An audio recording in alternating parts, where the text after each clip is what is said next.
Innal hamdalillah nahmaduhu wa nasta'inuhu wa nastaghfiruh wa natubu ilaihi wa na'udzu billahi min shururi anfusina wa min sayyiati a'malina may yahdihillahu fala mudhillalah wa may yudlil fala hadiyalah wa asyhadu an la ilaha illallah wahdahu la syarikalah wa asyhadu anna Muhammadan abduhu wa rasuluh salawatu rabbih wa salamuhu alaihi wa ala alihi wa sahbihi ajma'in.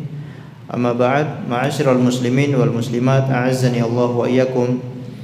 Kita bersyukur kepada Allah karena pada kesempatan malam ini kita dipertemukan di dalam rumahnya yang mulia untuk sama-sama menuntut ilmu syar'i. Semoga Allah Azza wa Jalla berkenan memberikan kita ilmu yang bermanfaat. Amin ya rabbal alamin.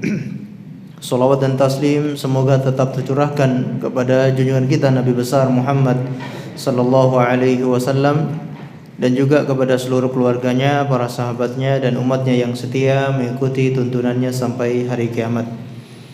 Insyaallah kita lanjutkan pembacaan kitab Riyadhus Shalihin dan kita masih mempelajari bab al-mujahadah, berjuang bersungguh-sungguh di dalam ketaatan kepada Allah Subhanahu wa taala. Hadis terakhir yang kita baca pada kesempatan kemarin yaitu tentang keutamaan salat-salat sunnah, sebagaimana hadis dari Abi Firas Rabi'ah ibni Ka'ab al-Aslami, khadim Rasulullah sallallahu alaihi wasallam. Beliau menceritakan bahwa beliau senantiasa bersama Rasulullah.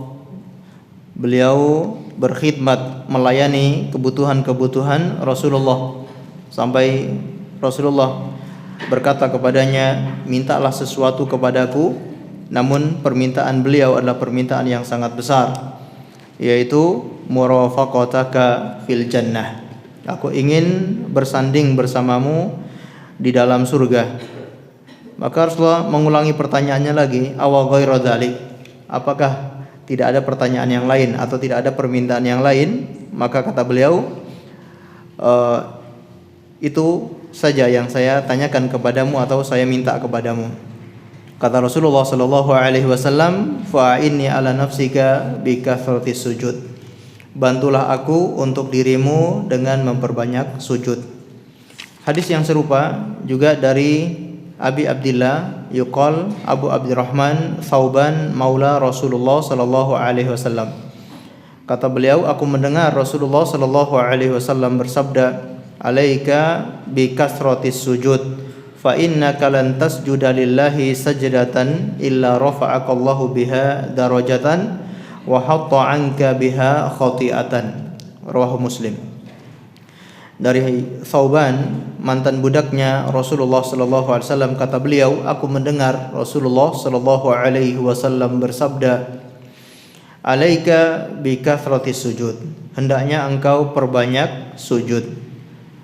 Maka sesungguhnya tidaklah engkau bersujud kepada Allah satu kali sujud, melainkan Allah akan meninggikan derajatmu atau memberikan kepadamu pahala satu pahala, atau meninggikan satu derajat. Wa khatta anka biha khati'ah, dan menghapus untukmu satu kesalahan. Bayangkan kita sholat lebih dari satu sujud, ya. Kita sholat 1 rakaat 2 sujud, 2 rakaat berarti 4 sujud, maka akan ditinggikan derajatnya oleh Allah Subhanahu wa taala dan dihapus dosa-dosanya. Ini tentang kita bermujahadah dalam amalan-amalan sunnah. Di antara ciri wali-wali Allah Subhanahu wa taala adalah mereka yang mengerjakan amalan-amalan yang wajib dan juga mengerjakan amalan-amalan yang sunnah. Salah satu amalan sunnah yang sangat afdol, karena masalah solat ini adalah perkara yang sangat afdol. Ibadah badaniyah yang paling afdol adalah ibadah solat. Ibadah harta yang paling afdol adalah ibadah kurban. Maka ibadah sunnah yang paling afdol adalah solat sunnah. Banyak sekali keutamaan orang yang mengerjakan solat sunnah. Di antara para salafus saleh, mereka berlomba-lomba untuk mengerjakan sholat sunnah, perbanyak melakukan sholat-sholat sunnah.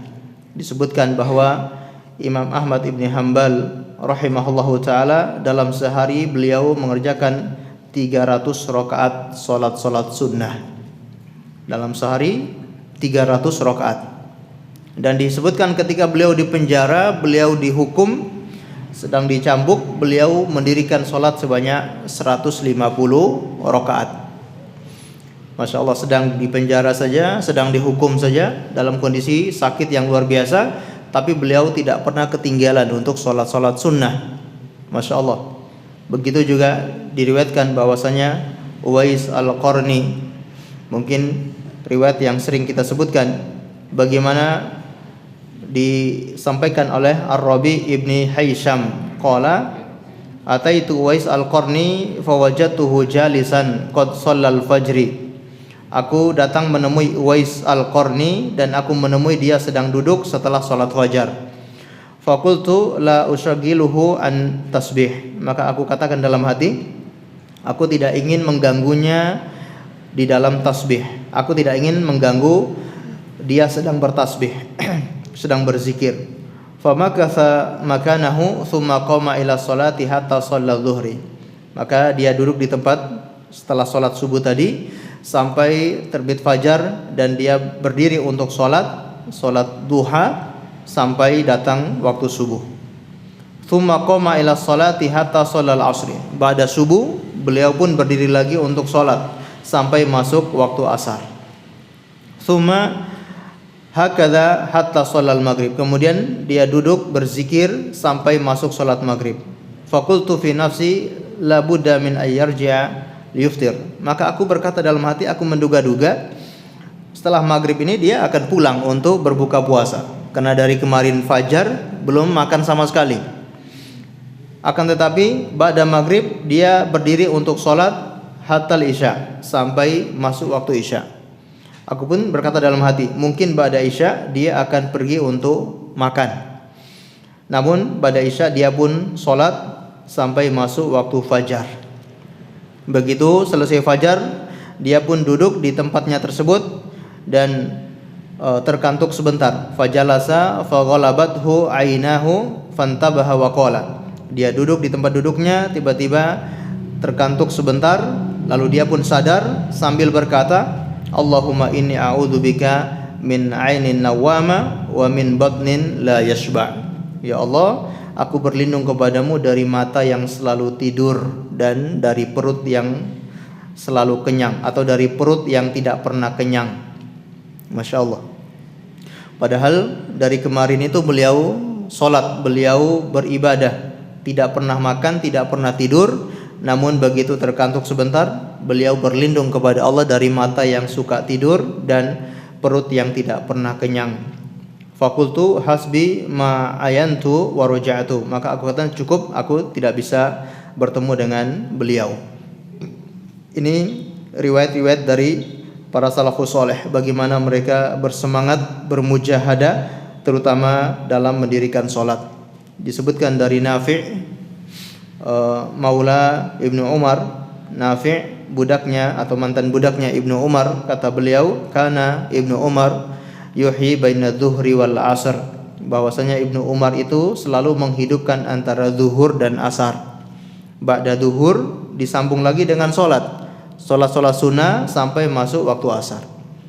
Masya Allah, begitulah para salafus soleh. Mereka tidak hanya salat di malam hari, tapi di siang hari juga mereka memperbanyak salat sunnah. Karena betapa besar keutamaan orang yang melakukan salat sunnah. Kata Nabi SAW bahwasanya barang siapa yang salat sunnah 12 rakaat dalam satu hari, maka Allah Subhanahu wa taala akan membangunkan baginya rumah di surga. Masya Allah. Kemudian disebutkan dalam hadis yang lain, innal abda idza qama ila sholati ata bidunubihi kulliha. Seorang hamba apabila mendirikan salat, maka dia datang dengan membawa semua dosanya. Semua dosanya dia membawanya, fawudiat ala atikaihi, dan dosa-dosanya itu diletakkan di atas punggungnya. Fakullama raka'a aw sajada tasaqat anhu. Tiap kali dia ruku ataupun sujud maka dosa-dosanya pun berjatuhan. Sebagaimana orang yang membawa sesuatu di atas pundaknya atau di atas punggungnya, kemudian kalau dia ruku atau dia sujud maka sesuatu di atas pundaknya itu akan berjatuhan. Begitulah ibaratnya dosa-dosa kita. Ketika seorang hamba mendirikan sholat maka dia membawa semua dosa di atas pundaknya. Kemudian kalau dia ruku dan dia sujud maka dosa-dosanya itu pun akan berguguran, berjatuhan, maka dia bersih dari dosa. Sahih Al-Albani. Ini riwayat yang disahihkan oleh Syekh Al-Albani. Ma'asyiral muslimin dan muslimat yang dimuliakan oleh Allah Subhanahu wa taala, ini penting bagi kita untuk selalu bersungguh-sungguh terutama dalam ibadah salat. Kalau kita selama ini sudah salat-salat sunnah rawatib, kita perlu menambah lagi dengan salat-salat sunnah yang lain. Tidak harus dengan salat-salat sunnah yang memiliki sebab. Ada salat-salat sunnah yang tanpa sebab, yaitu salat mutlak. Dia pengen salat atau dia lagi kangen sama Allah, dia salat. Dia pengen bermunajat kepada Allah, dia salat. Atau dia pengen mohon ampun kepada Allah, dia salat. Berapapun rakaatnya tidak ada batasan. Asalkan bukan di waktu-waktu yang terlarang. Tidak di saat matahari berada di bumi, matahari berada di tengah-tengah bumi, yaitu sebelum zawal, sebelum masuknya waktu duhur, ini waktu yang terlarang. Atau ba'da asar sampai terbenamnya matahari, atau ba'da subuh sampai terbitnya matahari, ini waktu-waktu yang terlarang. Selain daripada itu silakan digunakan untuk sholat. Mau di waktu pagi, mau di waktu siang, mau di waktu malam, maka gunakan kesempatan itu untuk sholat. Baik, kita lanjutkan hadis yang ke-14 ya. An Abi Sufwan Abdullah ibni Yusrin al-Aslami radhiyallahu anhu qala Rasulullah sallallahu alaihi wasallam khairun nasi man tala umruhu wa hasuna amaluhu wa syarrun nasi man tala umruhu wa sayyi'a amaluhu. Rawahu Tirmidzi wa qala hadisun hasan. Hadisun hasan. Dari Abi Sufwan Abdullah ibni Bushr al-Aslami radhiyallahu anhu berkata, bersabda Rasulullah sallallahu alaihi wasallam, sebaik-baik manusia adalah orang yang umurnya panjang dan baik amalannya. Umurnya panjang, orangnya soleh. Masya Allah, ini sebaik-baik manusia. Dibandingkan dengan orang yang umurnya tidak panjang. Ada orang yang umurnya panjang, soleh. Ada orang yang umurnya tidak panjang, soleh. Maka yang lebih baik adalah yang umurnya panjang. Masya Allah. Sebaliknya, wa syarrun nasi man tala umuruhu wa sayyi'a amaluhu.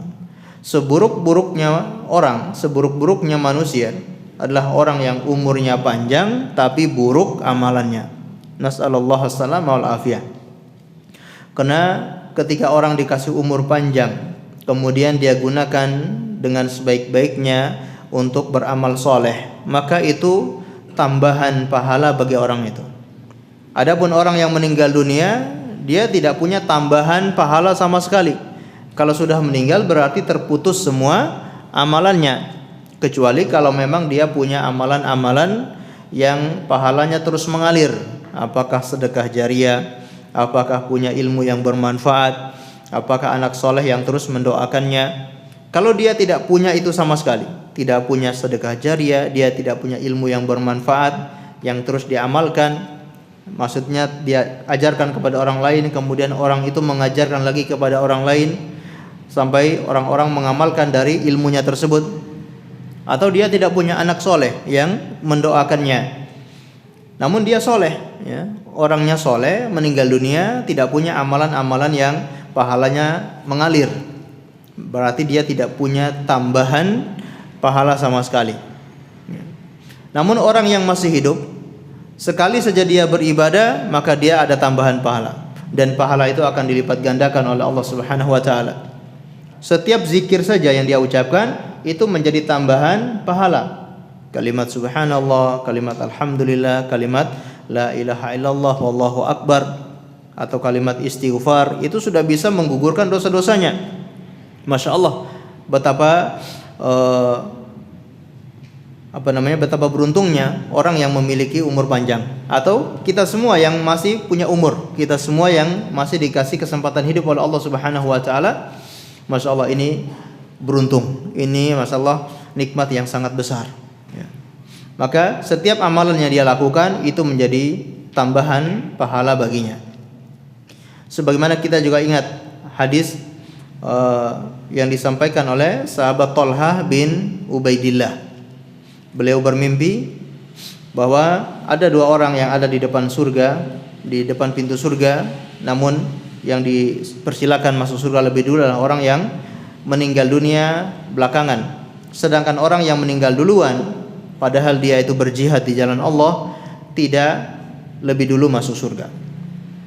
Ini hadis yang cukup masyhur ya.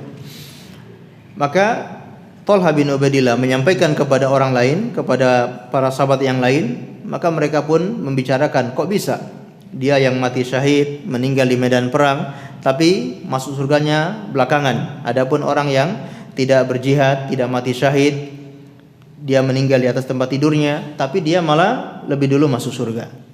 Maka sampailah kepada Rasulullah sallallahu alaihi wasallam, beliau mengatakan, apa yang kalian herankan? Bukankah saudaranya ini masih hidup panjang selama 1 tahun, sedangkan yang meninggal duluan dia lebih dulu meninggal, sedangkan saudaranya ini lebih panjang umurnya, masih 1 tahun dia hidup. Selama 1 tahun itu bukankah dia sholat? Selama 1 tahun itu bukankah dia ruku, dia sujud, dia melakukan amalan-amalan kebaikan, dia bersedekah, dia berzikir, termasuk dia juga menemui bulan Ramadan, yang mana Allah akan melipat gandakan amalan-amalan seseorang. Bulan yang berkah, amalan kebaikan akan dilipat gandakan sebanyak-banyaknya. Kita tahu bagaimana Lailatul Qadar itu lebih baik dari 1000 bulan. Masya Allah. Maka beruntung orang yang umurnya panjang dan amalan kebaikannya, orangnya soleh, ini menambah akan pahala bagi orang tersebut. Sebaliknya, sungguh merugi dan sangat buruk orang yang umurnya panjang tapi dia tidak berubah, dia tidak bertobat kepada Allah. Justru semakin panjang umurnya, semakin buruk amalannya. Semakin tua umurnya, semakin buruk amalannya. Naudzubillah min dzalik. Nah, ini semua termasuk tanda-tanda su'ul khotimah. Harusnya orang semakin tua, umurnya semakin bertambah, itu semakin tobat kepada Allah, semakin sadar. Apalagi usianya sudah di atas 40 tahun. Umur umat Rasulullah itu antara 60 sampai 70 tahun. Wa aqalla man tazuzu dzalik. Sedikit sekali yang melewati 70 tahun. Rata-rata 60 sampai 70 tahun. Maka para salafus saleh ketika masuk 40 tahun, mereka sudah orientasinya akhirat.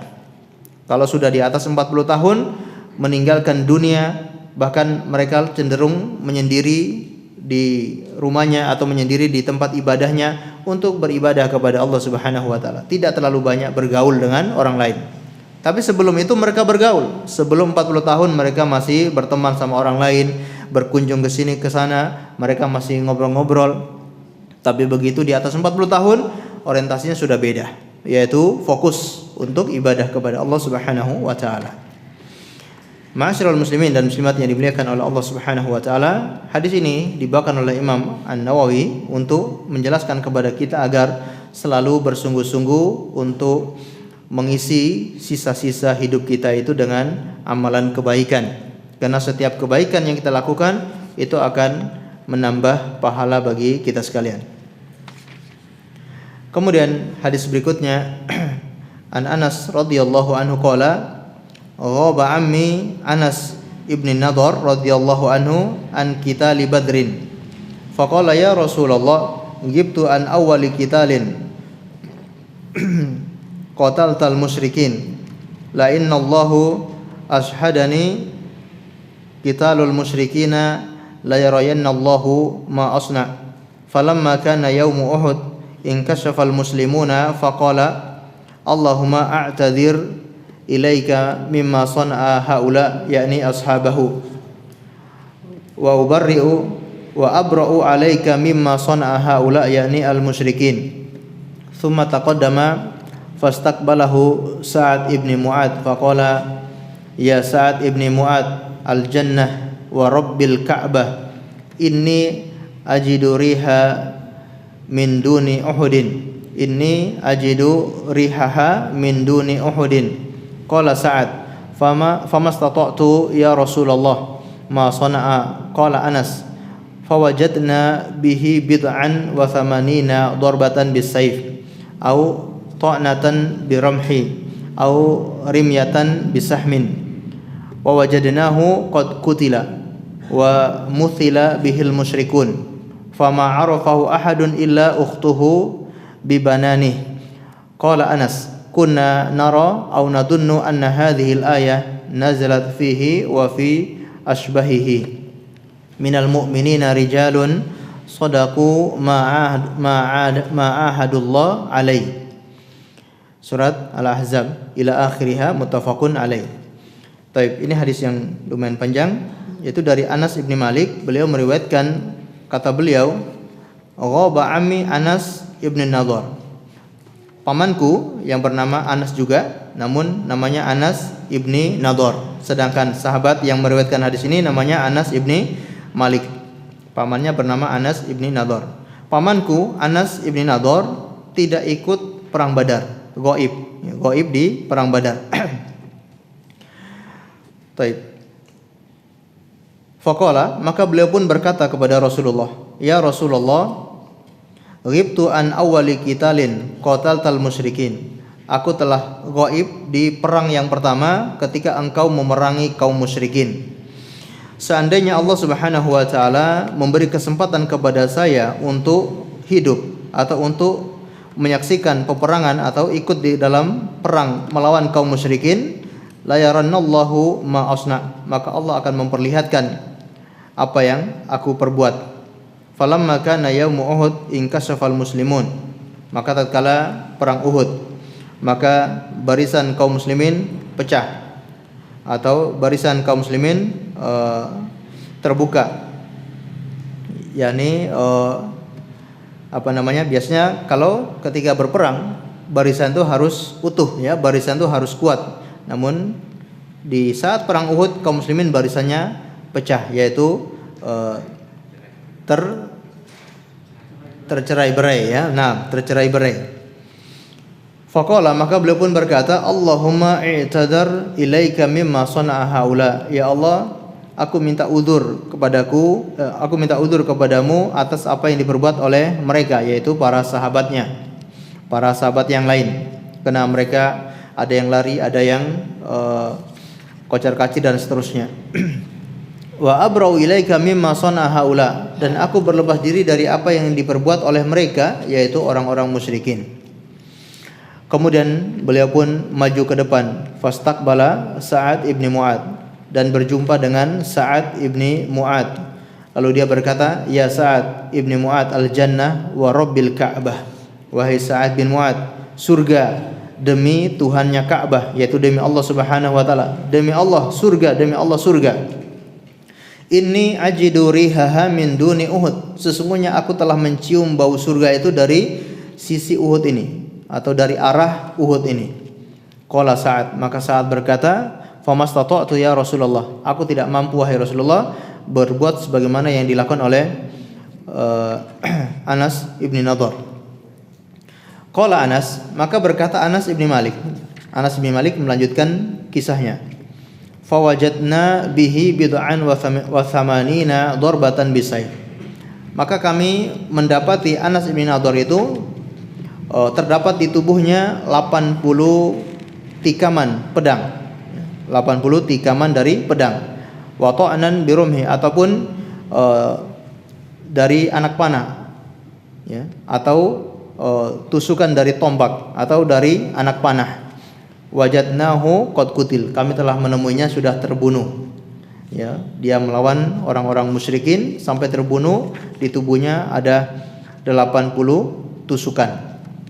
Wa muthila bihil musyrikun, tidak hanya sampai di situ, dia pun dimutilasi, dipotong-potong oleh orang-orang musyrikin. Fama arafahu ahadun illa ukhtuhu bibananih, dan tidak ada yang mengenal dia satupun para sahabat yang lain sudah tidak bisa mengenalnya karena sudah dimutilasi, hidungnya dipotong, telinganya dipotong dan seterusnya. Kecuali yang mengenal beliau adalah saudarinya, dia mengenal dari jari jemarinya. Qala Anas, berkata Anas bin Malik, kunna nara aw nadunnu, kami melihat atau kami menduga bahwasanya ayat ini turun karena sahabat ini, turun karena sahabat Anas bin Nadhr ataupun yang semisal dengannya. Ayat apa itu? Dalam surat Al-Ahzab ayat 23, minal mu'minina rijalun shadaqu ma ahadullah alaih. Di antara orang-orang beriman itu ada orang-orang, ada laki-laki yang sodaku, mereka jujur atas janji mereka kepada Allah Subhanahu wa taala. Maka Allah pun menemui atau memenuhi janji mereka itu. Ada yang meninggal, ada yang belum meninggal dunia. Baik, ma'asyiral muslimin dan muslimat yang dimuliakan oleh Allah Subhanahu wa taala. Hadis ini dibawakan oleh Imam An-Nawawi untuk menjelaskan bagaimana para sahabat itu mereka bermujahadah, mereka bersungguh-sungguh untuk mendapatkan surga. Di antaranya yang dikisahkan di sini adalah sahabat Anas ibn Nadhr. Ya, sahabat Anas ibn Nadhr, beliau tidak ikut di perang Badar.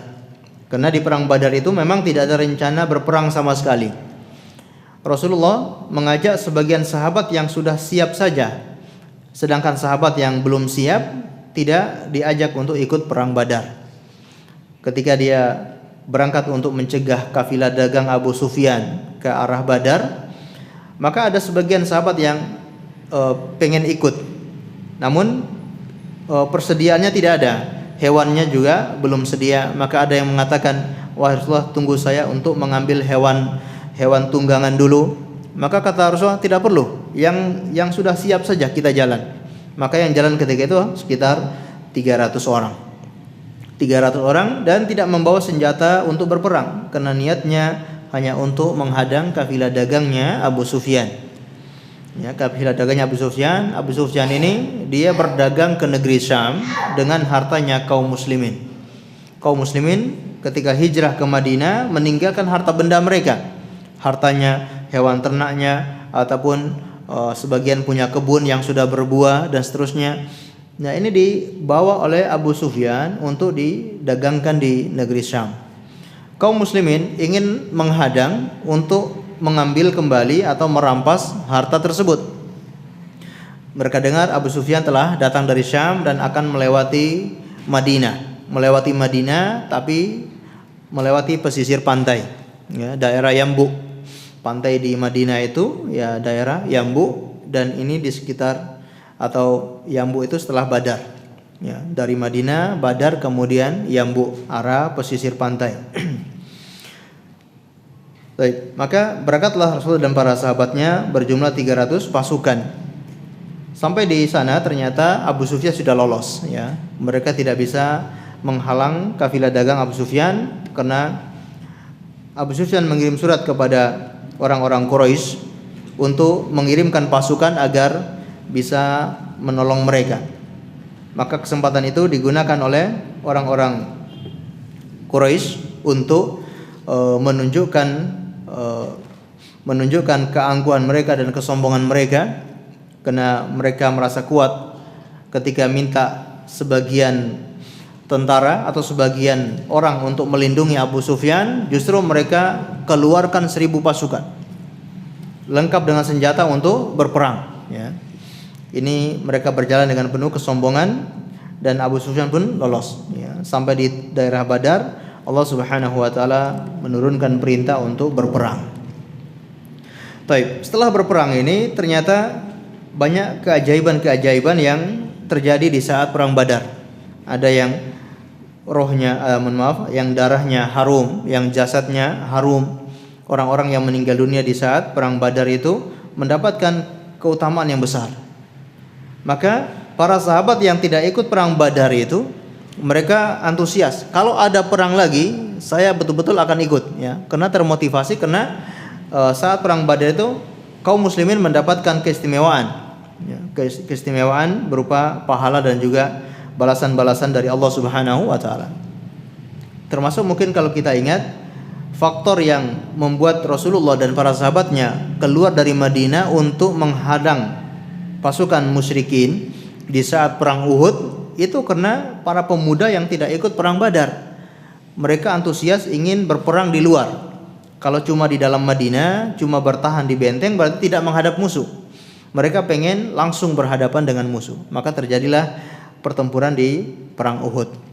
Nah, termasuk Anas bin Nadhr ini, beliau sangat antusias. Kalau terjadi perang lagi, kalau seandainya Allah mentakdirkan saya bisa menjumpai peperangan, maka demi Allah dia sampai bersumpah, Allah Subhanahu wa taala akan melihat apa yang saya lakukan. Saya akan bersungguh-sungguh, saya akan berjuang mati-matian untuk melawan orang-orang musyrikin.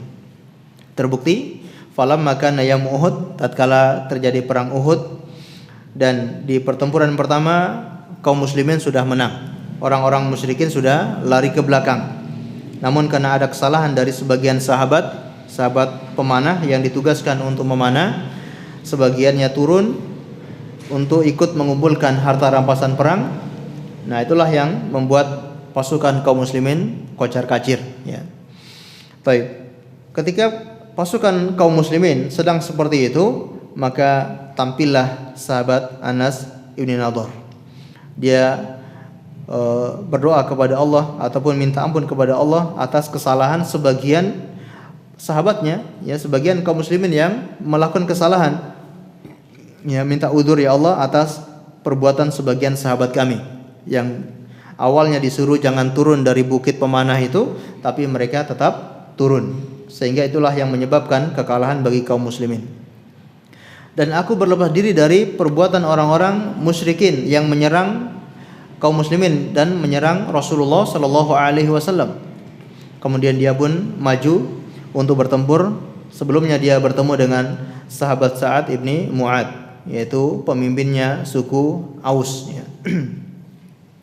Taib, faqala, maka dia pun berkata, wahai Sa'ad, sesungguhnya al-jannah wa rabbil Ka'bah, ya. Demi Allah surga, saya sudah mencium bau surga dari balik gunung Uhud ini. Dan ini nyata, ya. Jadi ini bukan sebuah hayalan atau hanya sebuah ucapan yang membuktikan dia betul-betul serius, tapi ini betul-betul dia mencium bau surga, ya. Karena Allah Subhanahu wa taala memberikan karomah, ya, memberikan karomah kepada sebagian sahabat, termasuk karomah yang didapatkan oleh oleh Anas bin Nadhr, bisa mencium bau surga padahal dia masih berada di dunia. Sebagaimana karomah sebagian orang-orang soleh yang bisa melihat surga walaupun dia masih di dunia. Istrinya Fir'aun, ya, sebelum dia dieksekusi, disalib dan seterusnya, atau dibunuh oleh Fir'aun, Allah sudah tampakkan, ya, rumahnya di surga. Rabbi binili baitan fil jannah, ya. Ya Allah, bangunkan untukku rumah di surga. Allah pun perlihatkan surga itu kepada istri Fir'aun. Dan sebagian orang-orang soleh yang dikasih karomah, termasuk Anas bin Nadhr ini dikasih karomah, yaitu bisa mencium bau surga walaupun dia masih di dunia. Taib. Kemudian Anas bin Malik menceritakan, kami mendapati semua tubuhnya, ya, 80 tusukan, bayangkan, ya. Dari depan, dari belakang, dari atas, dari bawah terkena tusukan. Ini menunjukkan bagaimana dia betul-betul pemberani, bagaimana dia melawan musuh, dia menyerbu musuh sampai badannya tertusuk seperti itu, ya. Dan dia masuk di tengah-tengah musuh. Baik, ini keberanian beliau dan ini menunjukkan tekadnya beliau, ya, mujahadahnya beliau untuk melawan musuh. Sampai dia dimutilasi oleh orang-orang musyrikin. Tidak ada yang mengenal jasadnya kecuali saudarinya, karena dia bisa mengenal dari jari jemarinya. Dan kata Anas bin Malik, kami melihat ayat yang diturunkan dalam surat Al-Ahzab ayat 23, minal mu'minina rijalun shadaku ma'ahadullah alaihi, itu turun berkenaan dengan sahabat-sahabat seperti ini, seperti Anas bin Nadhr, ya. Mereka berjanji kepada Allah, dan ini kan di awal dia sudah berjanji, dia sudah bersumpah, seandainya saya atau seandainya Allah mempertemukan saya dengan kaum musyrikin, demi Allah, Allah akan memperlihatkan bagaimana saya berbuat. Ya, dia akan betul-betul berjuang. Ini tekad yang sangat kuat. Ketika dia serius, ketika dia sungguh-sungguh bersumpah dengan nama Allah, Allah pun mengabulkannya. Ya, kalau dia jujur kepada Allah, Allah pun memenuhinya. Dan terbukti dia pun mati syahid.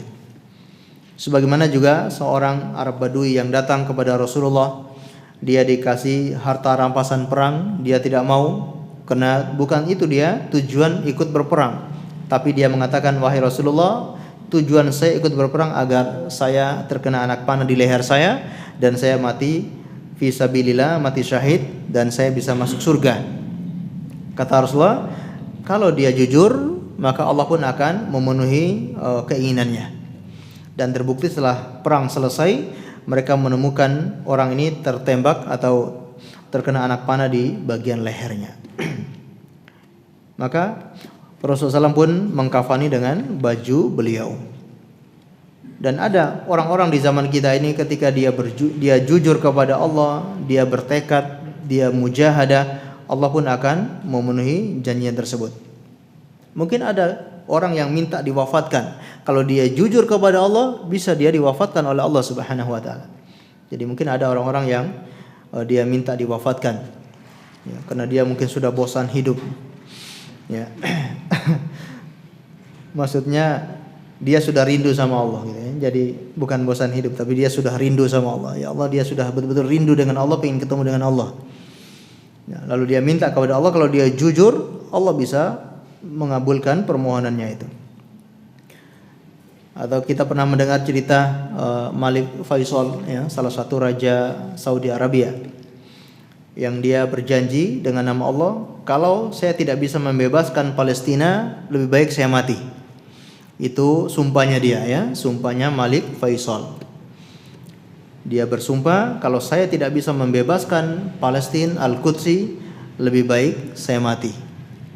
Dan keesokannya ternyata dia dibunuh oleh keponakannya sendiri, ya, yang pengkhianat. Dia suruhannya orang-orang Amerika, ya. Taib. Nah, seperti itu, mereka berjanji dengan Allah, mereka sungguh-sungguh, maka Allah pun memenuhi janji mereka. Taib. Ma'asyiral muslimin dan muslimat yang dimuliakan oleh Allah Subhanahu wa taala, kita lanjutkan lagi. Hadis berikutnya yaitu an Abi Mas'ud Uqbah ibni Amr al-Ansari al-Badri radhiyallahu anhu qala lamma nazalat ayatu shadaqah kunna nuhamil ala duhurina faja'a rajulun fatasaddaqu bi syai'in katsir faqalu murai wa ja'a rajulun akhar fatasaddaqu bi sa'in faqalu innallaha la ghaniyun an sa'in hadza fanazalat alladziina yalmizunal mutawwi'ina minal mu'minina fi shadaqati walladziina la yajiduna illa juhdahum. Muttafaqun alaih.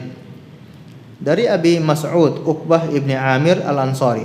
Baik, Abi Mas'ud, ya. Jadi ini beda dengan Ibnu Mas'ud. Ada Ibnu Mas'ud, ada Abi Mas'ud. Abi Mas'ud namanya Uqbah ibni Amir al-Ansari al-Badri, ya, beliau sahabat yang ikut di perang Badar. Kata beliau, tatkala turun kepada kami ayat tentang anjuran bersedekah, ya, Allah menurunkan ayat anjuran untuk bersedekah, kunna nuhamilu ala duhurina, maka kami pun bekerja, ya, kami tidak punya uang, kami harus bekerja. Masya Allah, ya. Bekerja untuk apa? Supaya mendapatkan uang bisa kami gunakan untuk bersedekah. Ketika turun ayat tentang sedekah, gara-gara nggak punya uang, akhirnya harus kerja dulu. Niatnya untuk apa? Supaya dapat uang disedekahkan. Masya Allah, gimana semangatnya para sahabat untuk menjalankan perintah Allah itu. Ketika turun ayat tentang perintah atau anjuran bersedekah, mereka tidak punya uang, mereka harus bekerja dulu untuk dapat uang bisa disedekahkan.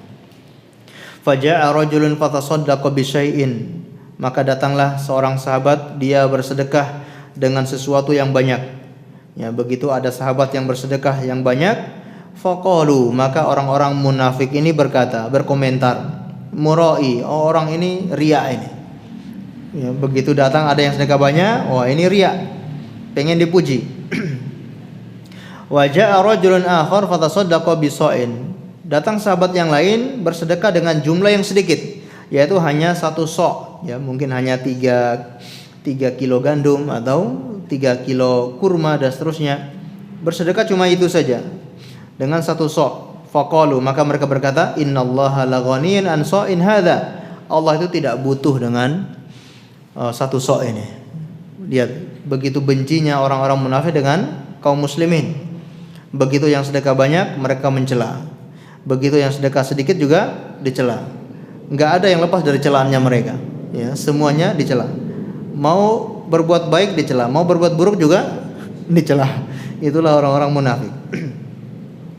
Taib. Fanazalat, maka Allah Subhanahu wa taala pun menurunkan ayatnya, alladzina yalmizunal mutawwi'ina minal mu'minina fi shadaqati walladzina la yajiduna illa juhdahum. Orang-orang yang menghina al-mutawwi'ina, ya. Mencela, menghina orang-orang mukminin yang bersedekah padahal mereka itu bersedekah dengan jeripaya mereka, ya. Mereka kalau mau bersedekah harus jeripaya dahulu. Masya Allah, Allah melihat kesungguhan kaum muslimin. Walaupun seandainya cuma sedikit yang mereka sedekahkan, tapi Allah melihat jeripayanya, ya.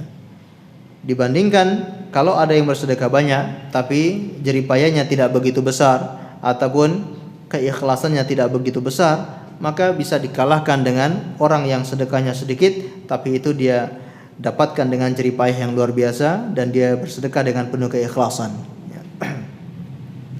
Ini dibawakan oleh Imam An-Nawawi untuk menjelaskan bagaimana para sahabat itu betul-betul bersungguh-sungguh mendapatkan pahala sedekah. Jadi tidak pasrah, ya, ketika turun ayat tentang sedekah atau ketika kita membaca hadis, membaca ayat tentang anjuran bersedekah, lalu ternyata kita nggak punya uang, nggak punya harta yang bisa kita infakkan, bukan berarti kita pasrah. Oh ya, saya nggak bisa sedekah karena saya nggak punya uang, saya nggak punya kelebihan. Tapi bagaimana para sahabat itu bersungguh-sungguh pengen sedekah sampai bekerja, ya, mereka bekerja banting tulang bukan untuk kebutuhan mereka tapi supaya bisa bersedekah. Taib. Ya, maka jangan kita remehkan sedekah itu walaupun jumlahnya kecil, ya. Asalkan itu kita keluarkan dengan ikhlas, insya Allah besar di sisi Allah. Dan bisa jadi itu bisa memasukkan orang ke dalam surga, termasuk bisa mencegahnya dari api neraka. Kata Nabi SAW, ittaqun nara walau bisyikit tamrah. Cegahlah diri kalian dari api neraka walaupun dengan bersedekah separuh buah kurma, ya, separuh buah kurma, ya, itu bisa mencegah seseorang dari api neraka. Maka jangan diremehkan. Yang kita punya sedikit, ya kita sedekahkan sedikit. Jadi sedekah itu bukan dari jumlahnya atau ketika kita sudah punya uang atau tidak, tapi sedekah itu yang kita punya, yang kita ada kelebihan, disitulah kita keluarkan di jalan Allah Subhanahu wa taala. Taib. Allahu a'lam bishawab. Kita dengarkan azan terlebih dahulu kemudian kita lanjutkan sedikit insyaallah.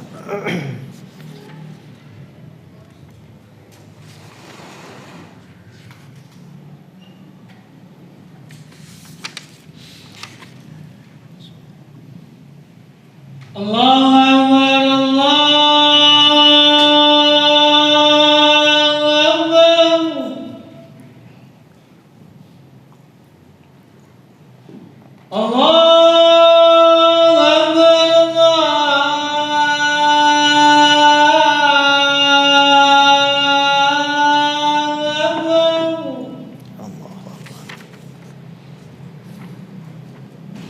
Asyhadu an la ilaha illallah.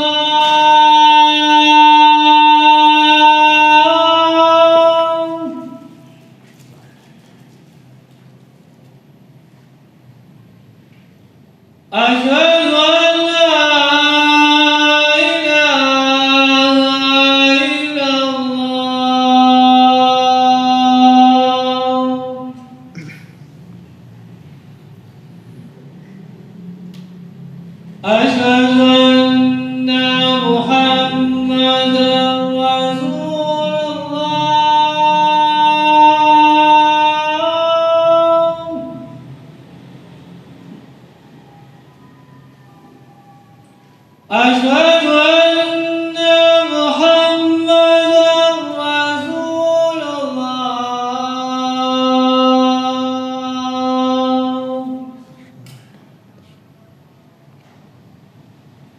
حي على الصلاة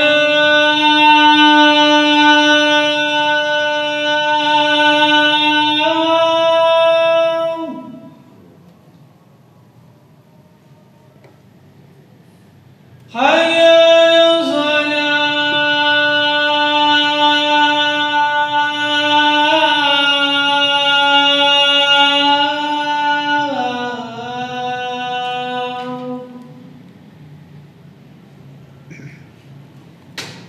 حي على الفلاح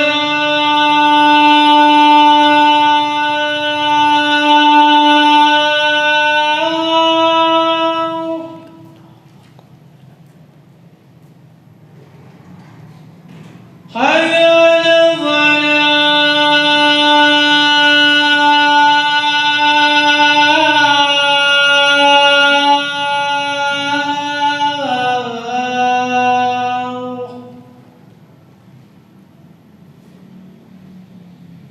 الله أكبر الله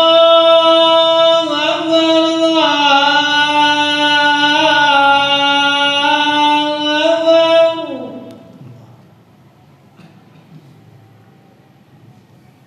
لا إله إلا الله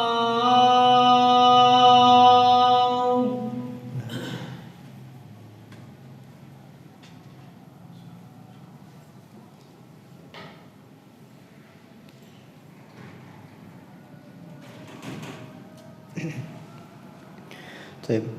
Ma'asyiral muslimin dan muslimat, azani Allah wa iyyakum. Kita bacakan hadis yang terakhir walaupun cukup panjang ya.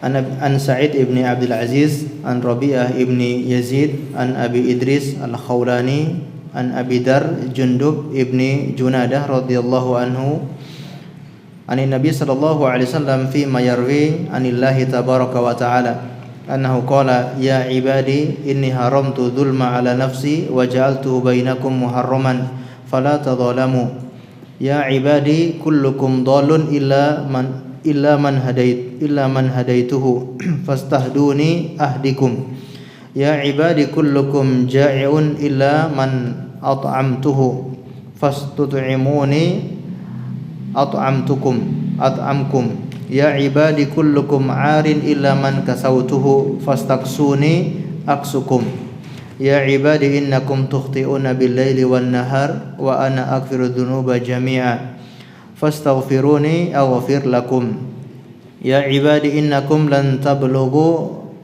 durra fatadurruni wa lan tablughu naf'i fatanfa'uni ya ibadi law anna awwalakum wa akhirakum wa insakum wa jinnakum kanu ala atqa qalbi rajulin wahidin minkum ma zada dhalika fi mulki syai'a ya ibadi law anna awwalakum wa akhirakum wa insakum wa jinnakum kanu ala afjari qalbi rajulin wahidin minkum ma naqasa dhalika min mulki syai'a ya ibadi law anna awwalakum wa akhirakum wa insakum wa jinnakum qamu fi sa'idin wahidin fasa'aluni fa'ataitu kulla insanin mas'alatahu ma naqasa dhalika mimma 'indi illa kama yankusul mikhyatu idza udkhilal bahr ya ibadi innama hiya a'malukum uhsiha lakum thumma uwaffikum iyyaha faman wajada khairan falyahmadillah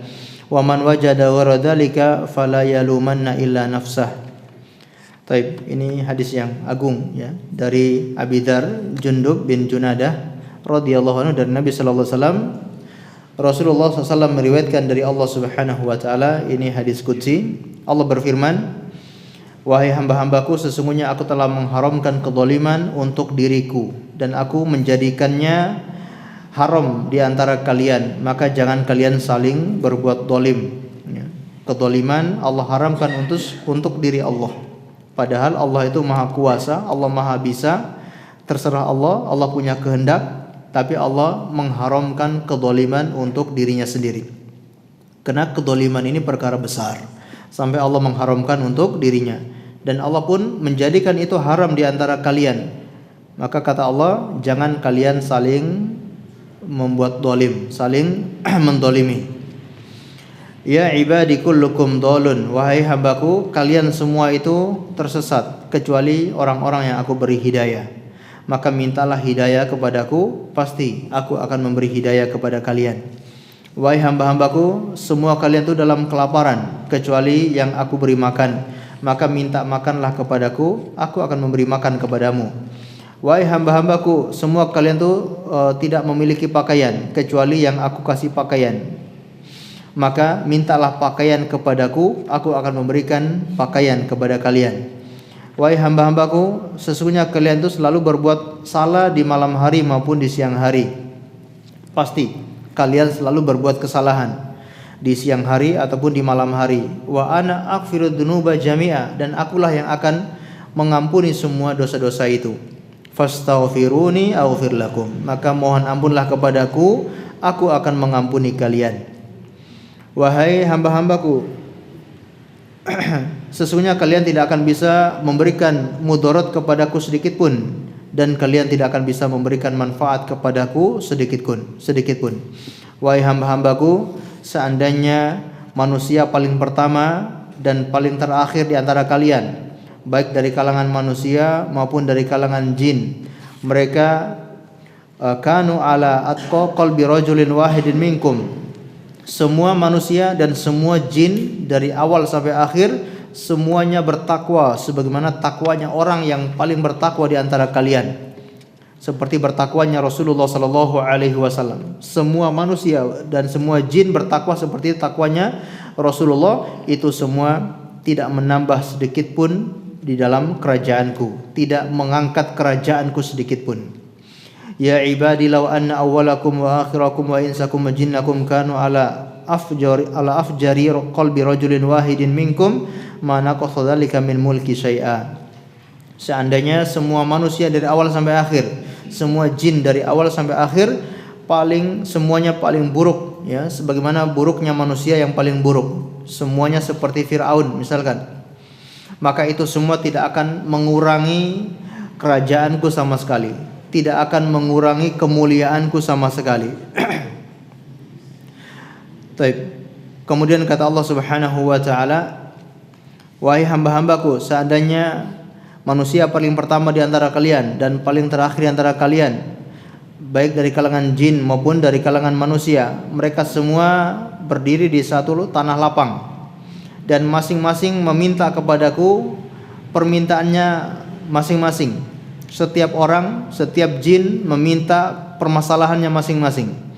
Ma naqasa dzalika mimma indi, maka aku akan memberi setiap permintaan orang-orang itu, dan semua manusia itu, semua jin itu akan aku berikan semua permintaan mereka, dan itu semua tidak akan mengurangi apa yang ada di sisiku sama sekali, kecuali sebagaimana berkurangnya jarum yang dimasukkan ke dalam air laut, ya. Kemudian air laut itu jarum itu diangkat, yang tersisa di jarum itulah berkurang, ya, dari pemberianku, tidak berkurang sama sekali, ya.